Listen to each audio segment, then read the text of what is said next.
Liar, liar, pants on fire.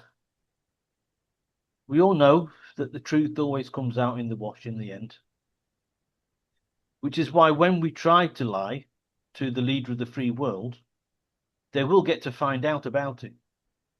And the repercussions of that, well, I don't think they'll let it go by the wayside. Not if we're talking about Donald Trump, he will. Mm. He knew exactly what remarks to give in that last visit to Scotland and put Starmer on the back foot. Best place to keep Starmer, really, on the back foot. But there is one whopper which wasn't mentioned all that much, which also implicates the royal family, which I'm sure Trump already knows about, and I suppose he's just waiting for the right time to act upon. Yeah. And that is that Downing Street has told Trump, or the White House in the case, that he wouldn't be able to give a speech in Parliament because his state visit will begin on the 27th of September, one day after Parliament breaks for recess for the party conference. Okay. People in the know said that this excuse holds very little water, as there is a precedent. Mm. So in 2010, Pope Benedict gave a speech in Parliament, funnily enough, on exactly the same date, on the 27th of September, one day after recess. Yeah, okay. So it seems obvious that Starmer and his men don't want Trump anywhere near the Commons, where he could dress down all the MPs, just like he did with Starmer in his recent visit to his golf course in Scotland. Mm. So number 10 is passing the book to King Charles, who will receive Trump and co. Let's see just how special that relationship is between the UK and US over the next couple of years, because nobody, especially if their name is Donald Trump, likes to be made a chump of. Mm. Just imagine all the headlines in the newspaper. Donald Trump visits Britain. Yes, I know. I know. Yeah. Well, I, I'm sure he's going to get his own back. There you right. are. Okay. The I, big lie from Downing Street. yeah, I mean, I saw something, um, I saw a thing a podcast or a little Instagram thing this morning, like or dislike Trump. You have to admit he's good. Um, yeah, I mean, what people forget about him, okay, he's not the deepest, most technocratical leader the US has ever had. Thank God for that. Yeah. He operates as a CEO, a chief executive officer. That's what he's used. He's used to sit at the top of a company. He doesn't expect to get into every single little detail. Now I'm going somewhere with this. Um, but he does know everything going on. He'll have 10, yeah, his brain, yeah, he expects to be fed up. He knows information. He can see himself. Um, he doesn't really give, I mean, yeah, he'll turn around and say fake news and this and that and the other. Okay, he's a showman. Okay, we know that. Yeah, but he's not the only CEO who's a showman. Let's be honest about it. Jeff Bezos is with his recent thing in Venice, his shindig in Venice. Elon Musk, to a certain point, is a showman. Okay, we talk about Richard Branson's things like that. Probably Alan Sugar, yeah, British ones, yeah. They're showmen. They produce, yeah. Um, their personalities, but they do know what's going on. They're not idiots. They don't sit there gormless all day. Yeah, Precisely my point. yeah, and this and some newspaper journalist and even editor can hold a line on it and all that. Well, we can all see for ourselves. We watched a live broadcast and even a recording of a live broadcast, what was happening in real time. Donald Trump seems to manage to have board meetings in press conferences, us being members of the board. I'm a board member of the UK PLC. Yeah. Um, Donald Trump does it with the Americans, but yeah, he was invited to be a guest speaker in the boardroom at UK PLC. Remember, this is what Tony Blair started. We're all part of this, yeah, called Britannia, this brand called Britannia. And we could see what was happening. Um, I did comment to someone. I said, I've just seen the leader of my country. Okay, I'm still British. I live in Brazil, but I'm still British. I vote there, and yeah, my heart and soul is still, Yes, there's no getting away from it, Mark, yeah, as much as you'd like to try. yeah, yeah. I might not have any flags behind me. I've got some books about British history behind me, the photo behind me, but yeah. Um, but yeah, I'm British, and I should be very upset that the leader of another country humiliated my prime minister. I don't seem alone in not feeling that. I will be quite honest. If Clinton had done it, even Obama had done it, I'd have been quite upset. Um, I don't particularly like Donald Trump. I'm going to put this on the table now. I grew up watching him in the 80s. I think he's got a sense of humour, but he's a bit bolshy and a bit this and a bit that, all the above, everything everyone accuses him of being, or a lot of things. Rash. Yes, he is. Rash. Rash. Yeah. Um, but let's just put it this way. You know exactly what he's feeling. There's nothing brushed under the carpet.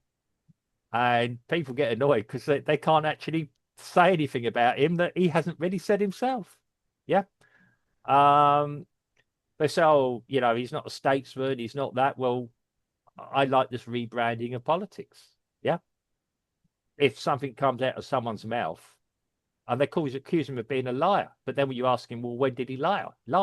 At what point did he tell a lie? You've told me a soundbite. Then you watch the soundbite in its entirety. I mean, yes, he had the best way to insult someone, though, is to be polite to him. And he wasn't impolite to Keir Starmer. Yeah. He was impolite about people around Keir Starmer. Um, a certain London mayor, for instance. Yeah. Um, and when you look online, other than those that a minority of people, he seemed to have support in what he was saying about the London mayor.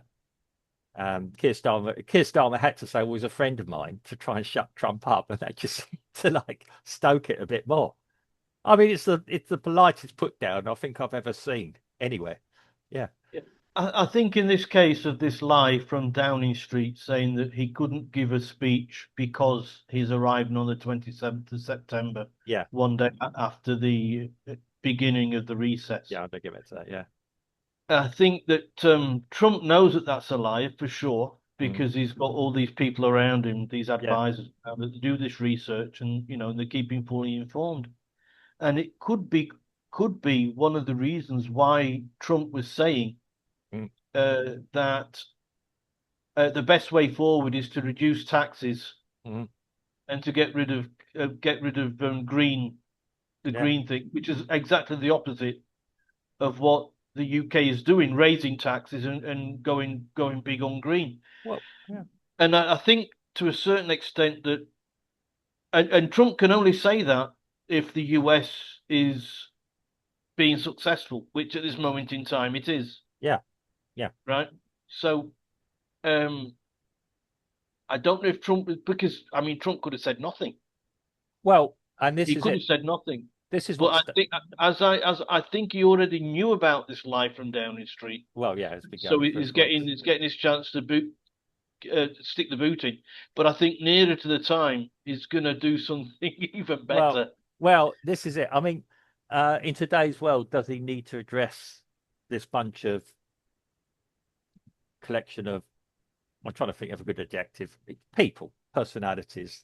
What would it achieve? He addressed it. I'm going to say you call Parliament back, or you hold them on for one extra day, or whatever. Yeah.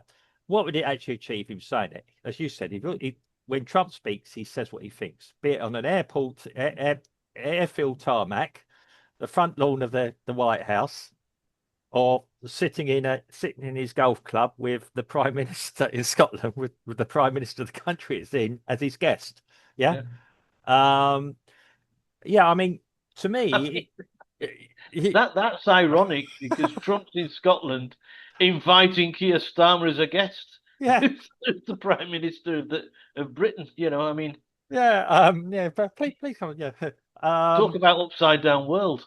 well, yeah, okay. I mean, yeah, for figure that what you made, but it's, I mean, I mean, you don't have to try very hard to humiliate Starmer. Yeah, you don't have to try. They've been doing it on during the last 2 days on talk radio. Well, yeah, okay. I mean, us British people commenting about our leaders, one thing. Remembering that the British people haven't been backward at criticising Trump as well. Yeah. So, I mean, I'm going to be honest. I don't. It doesn't particularly bother me. Trump has already said or is saying exactly in the media, and it makes headlines around the world. Exactly what he says. Um, exactly what he's thinking, and he's talking about social media censorship across Europe, let alone in the UK and across other places as well. Yeah.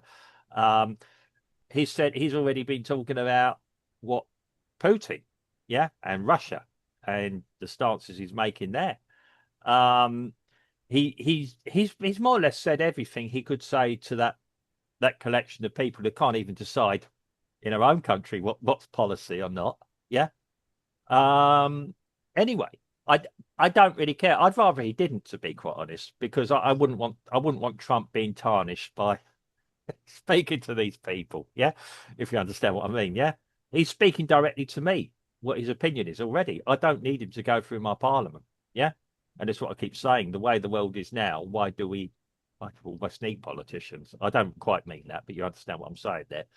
I can connect with anyone in the world I want and do things, but um, it is a case of it doesn't bother me. I'm going to be honest. I doesn't bother me. Would I sit and watch it live? It wouldn't tell me anything new. It's a bit of respect. It's not even um, an acceptance or anything else. We all know that most of the politicians are going to be sitting there complaining about Trump anyway. 200 or so of the politicians are going to be sitting in there complaining about him. There's probably only 4, 5, or 6 who are totally for Trump. We know who they are. And this week, the leader of Reform, Nigel Farage, has been talking to three congressmen who've flown in to have discussions with him about things. Yeah. I mean, Farage has said, well, I'm not going to talk to Trump directly because, that would undermine the leader of my country. Yeah. That would be putting Trump in an position to him. I really don't see what can be achieved, and I don't think Trump is overall worried about that. It's a slight, of course it is. I have close contact with people from the US on groups I'm in the US, and the slights that I'm seeing now going that well, UK is almost a small insignificant country now. Yeah. Yeah, well, Uh, that's the view that's a view from a lot further away than what we are. yeah. Let's be honest. The big news is the dust up it's having the Trump administration or the American administration is having with the Brazilian administration at the moment. That's probably us here, but that's gone around the world as well, and other things happening. That's making more global news than Donald Trump not being able to address a country. And to me, it wouldn't achieve anything. It would just be re-saying what he's already just saying anyway, and he doesn't change his narrative. I think the dust up about him not giving a speech to Parliament is going to start making the headlines in September and not necessarily now. Well, yeah, There are a lot more other things happening. I'm bringing it up because I've just found out, and I found out there's a precedent. So yeah. Well, I didn't know. Yeah. To me, personally, the Pope is a far more important person than the President of the US because a Catholic. Yeah, but not always. yeah, okay. Well, okay. It depends where you're sitting at the table on that one. But it's a yeah direct line to God. I think.